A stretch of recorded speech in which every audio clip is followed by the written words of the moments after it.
Hi there, Tad Hargrave from Marketing for Hippies with a Puttering Session case study about a woman who helps people advance in their careers. This was so interesting to me.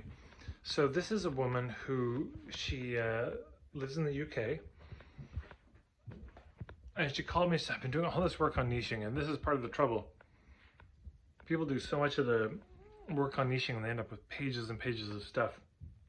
Very overwhelming, hard to figure your way around. So as she spoke, the one thing that leapt out to me, which is often what happens in a puttering session, people will talk for 20 minutes and there's sort of one thing I hear and then I can't let it go. It's like a burr in the saddle. And I said, so they want to advance in their career. That's the thing, yeah? And she said, yeah, basically. There were some other target markets, but that was really the main one. And so the main question she came to me with is, how do I articulate what I do? How do I articulate this niche? And so I said, okay, well, if they're struggling with, they want a promotion, great. So what's that situation like? What's kind of island A for them? Let's see if I can set this down here. It's gonna work. Yeah, okay. So what's island A for them? And she said, island A is, and we went back and forth, and this is what came. There were a few little gems. The first one was they've been treading water for a while. Yeah. They know they want to advance in their career, and they're ambitious, but they're quiet about it, which struck me as a very interesting thing, the contrast of being quiet but also ambitious. And they, that was one. Two, they noticed somebody else was getting promoted and they weren't. And I said, is it kind of this feeling of like, what the fuck, Barry? Barry got the promotion? That wanker got promoted and I didn't? Him? I'm 10 times more qualified and him? Like, okay, something has to change. So it's that kind of a moment of seeing somebody less qualified than them grow. But part of Island A also we realized was that they feel like they're torn between I either just don't promote myself at all or I do this sleazy, gross promotion, you know. Maybe at the far extent, you sleep with the boss, but also just the schmoozing and the manipulative, the sucking up, the being obsequious, yeah, all of that. And they don't want to do that. And so they feel I either have to do this gross self-promotion, do things that feel unethical that compromise my integrity, or I'm going to be not promoting at all.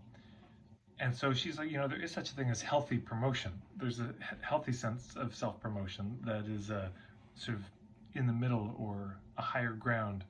You don't have to choose between just collapse and posturing. So I was really struck. Those were all great articulations of what Island A can sound like. And you notice the breaking point of that person got promoted. I said, that's a hell of a headline right there. And she said also they got to a point where they were just like, fuck it, I gotta do something. Yeah. And that's where we got the information. I said, what is it that brings them to the fuck it point? That's a great question for your clients. Your clients almost always will hit a point of fuck it. So what happens? There's always something specific that happens that will deliver them there. What is it that gets them there? So that's what we figured out. And I said, you know, I know there's stuff she does about ethical leadership. There's stuff about entrepreneurs who, you know, also see their colleagues doing better than them. I said, but for now, I would just focus on the career advancement.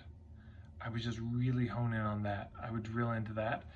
And the ethical leadership thing can be an add-on after if they get a job that is working on that. And there's other ways to get those gigs. But I loved the conversation because it started off with her being so overwhelmed with her niche, and then we really honed down to, I think, a very relatable Island A. So again, you know, she's at a party, somebody says, what do you do? And she can say, you know how there are all these people, they have a job, they're in a career, and they've just been plateauing for a long time. They haven't gotten a career advance. They haven't pushed it, they haven't hustled, there's been a lot going on in their life. And then one day they see somebody get a promotion, or a few people get promotions, and they know they're better qualified, and they just like something in them snaps, and they just say, fuck it, I gotta do something about this. This will not stand. But then also I said, why do you think they are stuck? Because what's happening is they're hearing their car make a sound under the hood. They've been hearing it for years of, something's not quite right with the level or position they're at, and they've ignored it. And then suddenly something happens. Pah! And I have to take this to the shop now. But they don't know how to fix it. So just because they saw that somebody else got promoted and they know that this needs to be fixed, that doesn't mean they know how to fix it. And the mechanic will say, oh, it's your carburetor, or it's your whatever.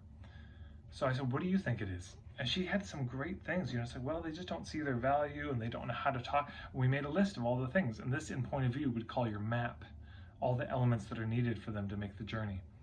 So then what are her sales letters about? This. What's her intro workshop? This. When she's interviewed, what does she talk about? Those things. So anyways, there's another puttering session case study. I hope these are helpful. I never know for sure, but I imagine they are. I think stories are a great way to learn. If you have any comments on this or questions, please put it in the comments below. If you haven't checked out my starter kit at marketingforhippies.com, recommend that you do. You can find me on Instagram at marketingforhippies. And of course, please subscribe, hit the like button, share these videos with friends. It's a huge help to me. Thanks so much for stopping by.